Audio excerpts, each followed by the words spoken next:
Hi, everybody. It's Thursday. It's time for the Emotional Intelligence School weekly talk on Facebook Live and also posted to YouTube and my website, theemotionalintelligenceschool.com.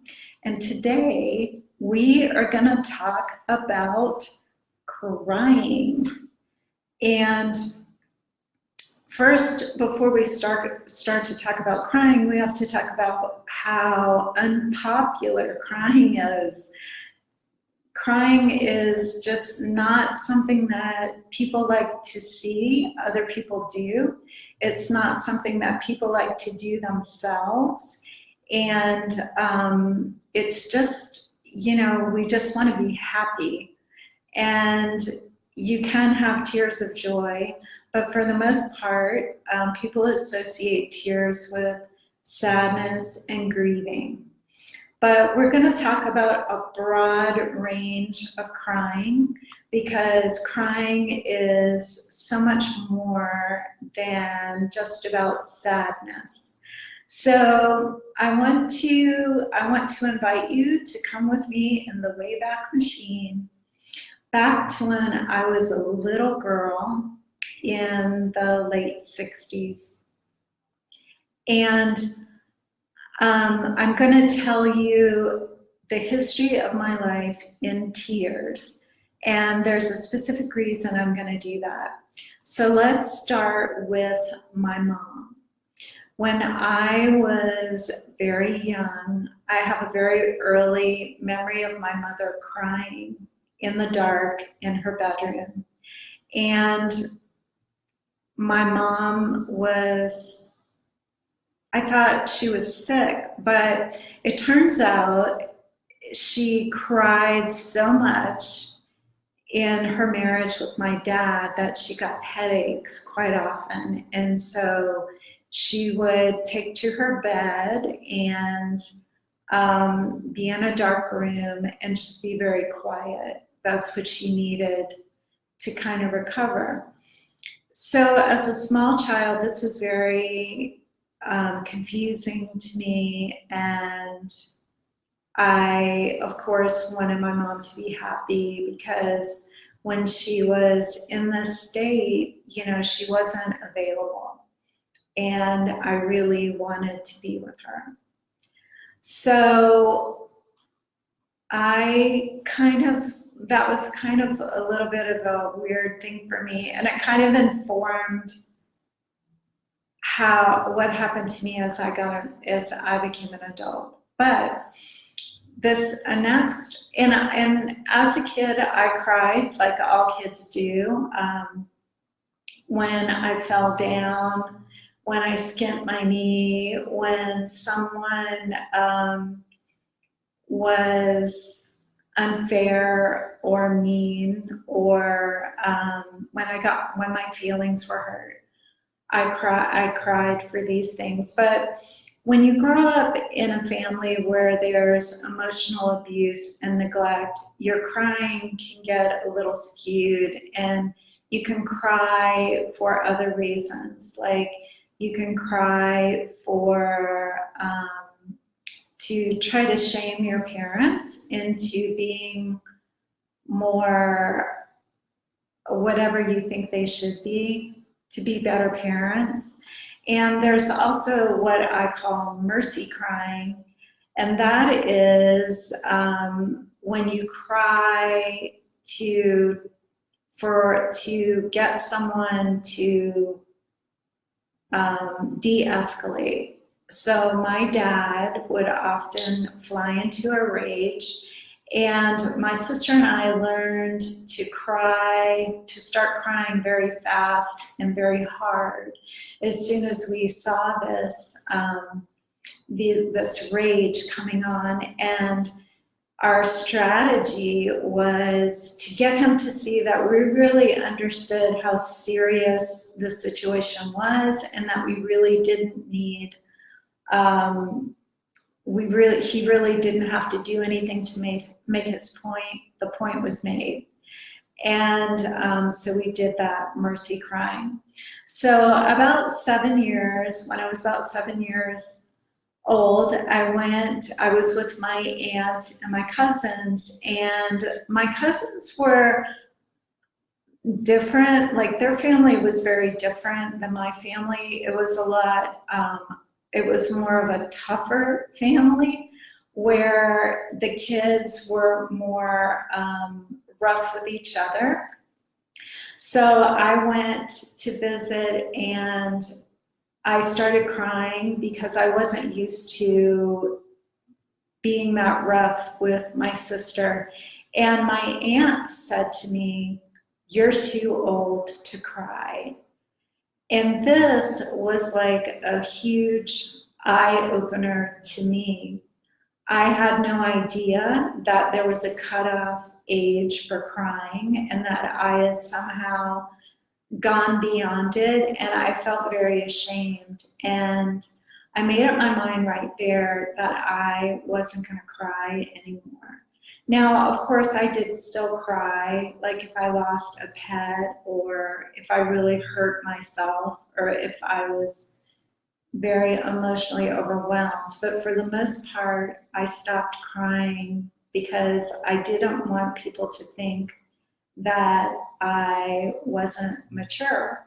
And, if you grow up in a family where there's a lot of dysfunction, you can't wait to get old, to get mature, so you can have a different life. So it was very important. So, so let's see. Then I got married, and then I started crying just like my mom did, because I had gotten into the same kind of relationships. And,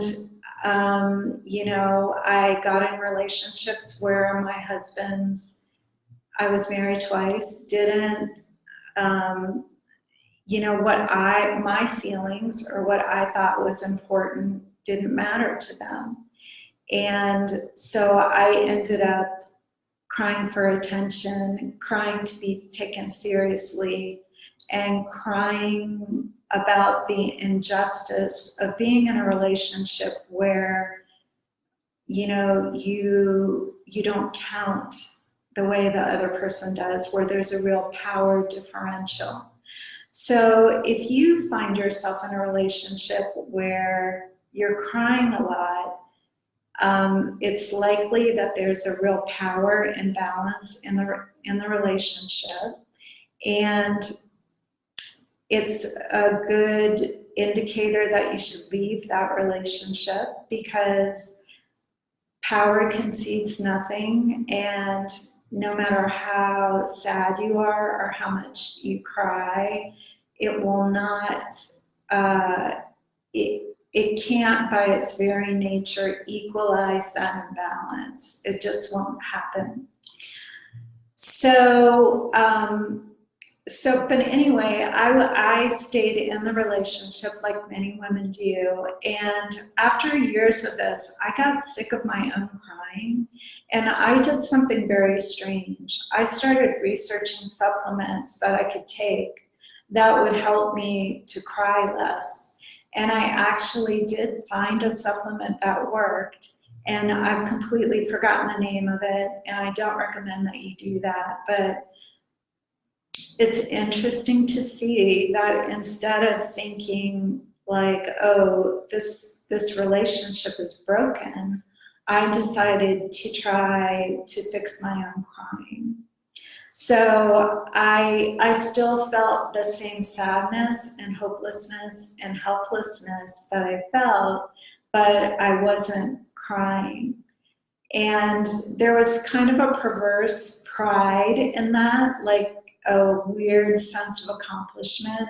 And it kind of gives you an idea of where I was in that relationship and how skewed your reality or what you think is normal can be. And then the divorce came, and then it was like a river of tears.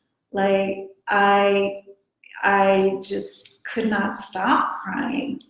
And I imagine this is how refugees feel, because when your life is so upended and you have to make so many changes intellectually and emotionally and materially, that, and you don't know who you are anymore, and you've suffered so much loss, you just cry rivers. And that's what I was doing. I would run out of food and have to go shopping, and I would be in Safeway and I would open the case to get a pizza out, and I would just, water would be streaming from my face, soaking my shirt. People would be looking at me like, what is going on? And I realized that I should care about how I appeared to others, but I just didn't have the energy. And you know, it tells you something about the culture too, where like people don't want you to cry, and you even feel embarrassed if you're doing it, even if you don't help it. But that state was so extreme that I couldn't even muster up enough energy to care about it. So then fast forward a few years, of course, you know, you stabilize after the big part of the breakup's over, but fast forward a few years and I start learning about emotional intelligence. And, you know, I had cried like normal things to cry about after my divorce, but when I started getting into emotional intelligence and started tapping into the wisdom of my emotions and,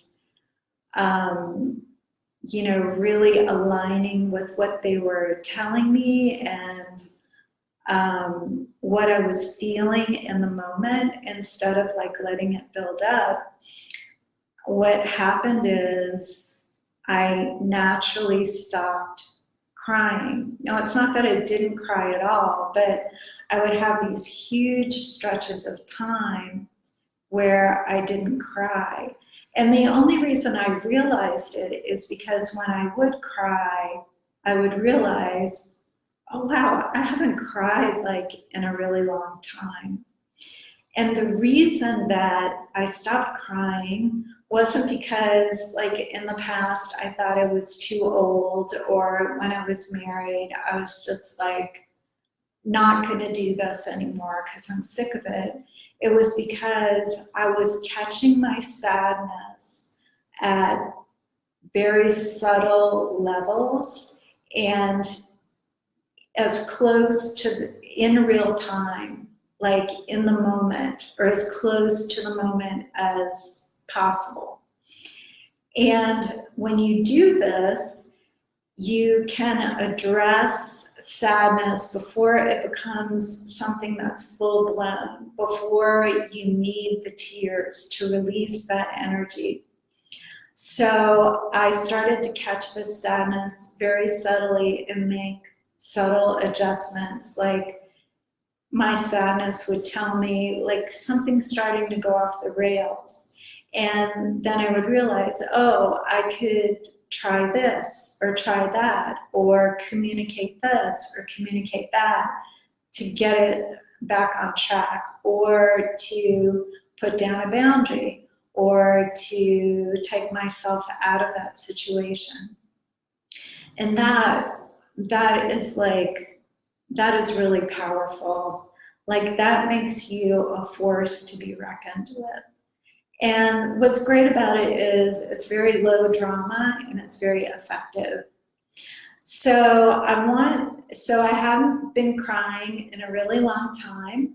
And last Saturday, I burst into tears spontaneously, so unexpected.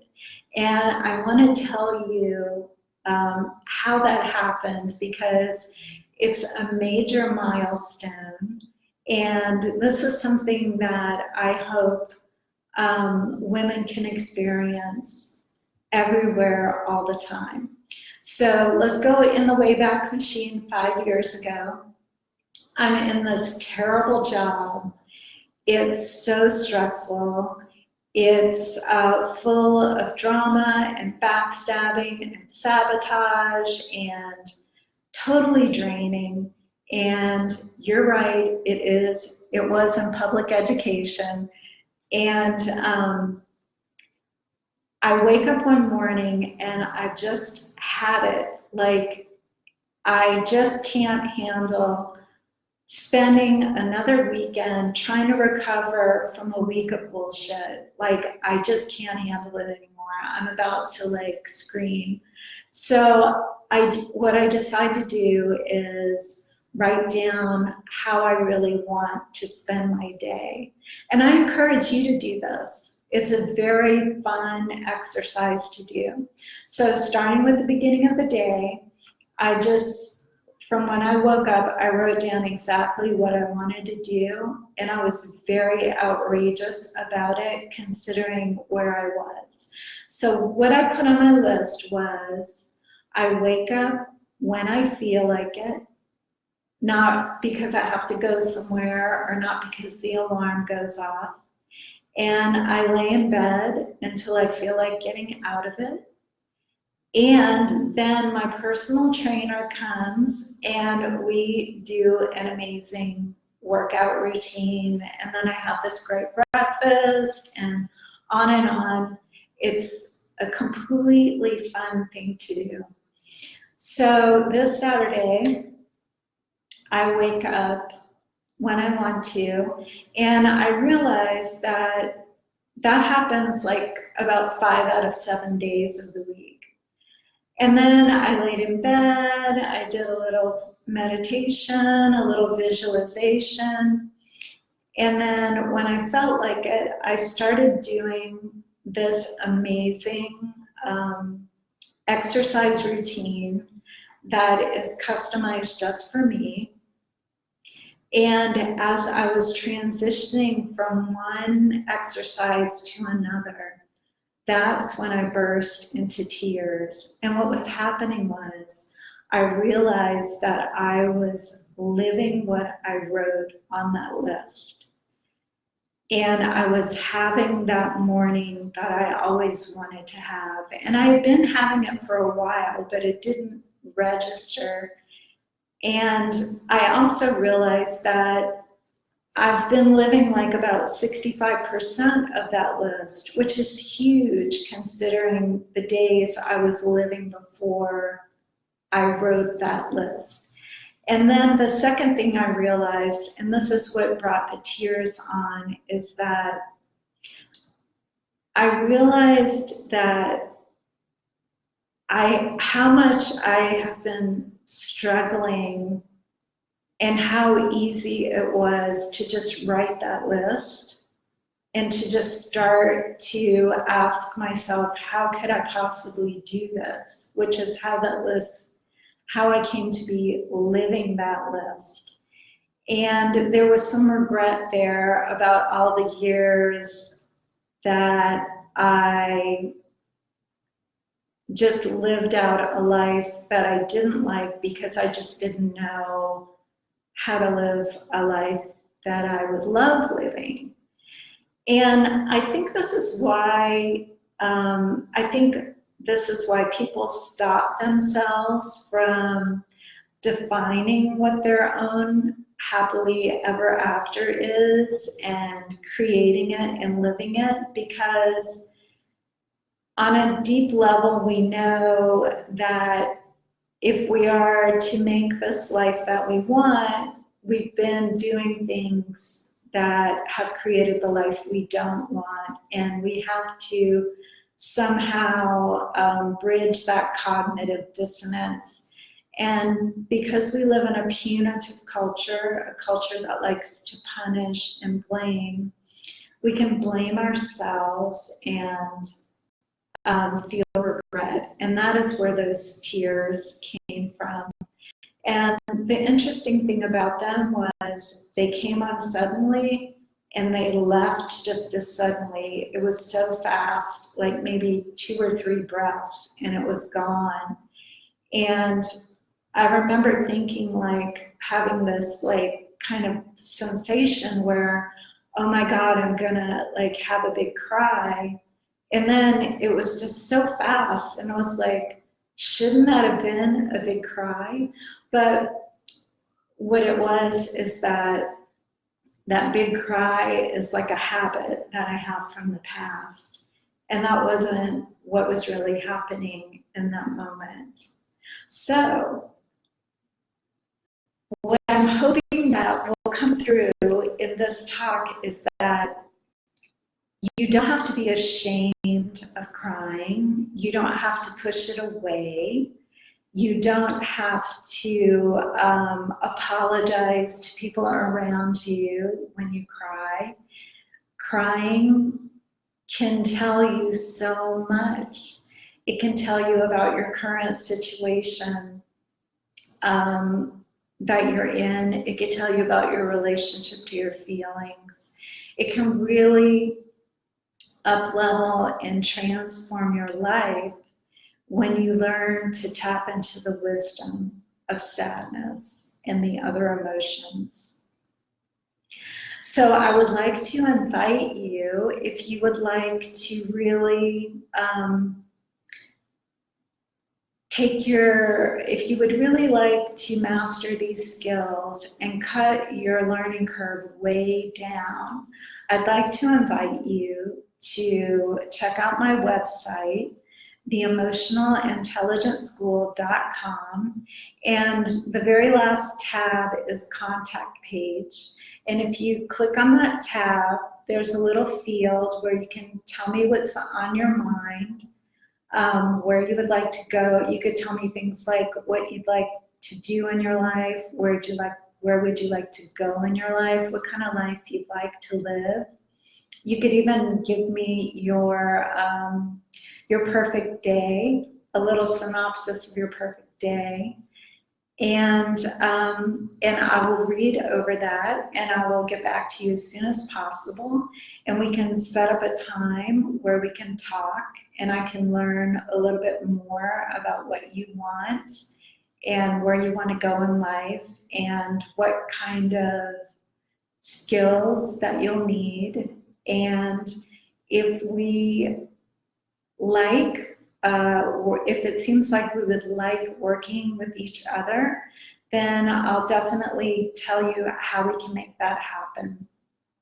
So I want to thank you so much for coming by today and for being open to looking at your emotions in a completely different way.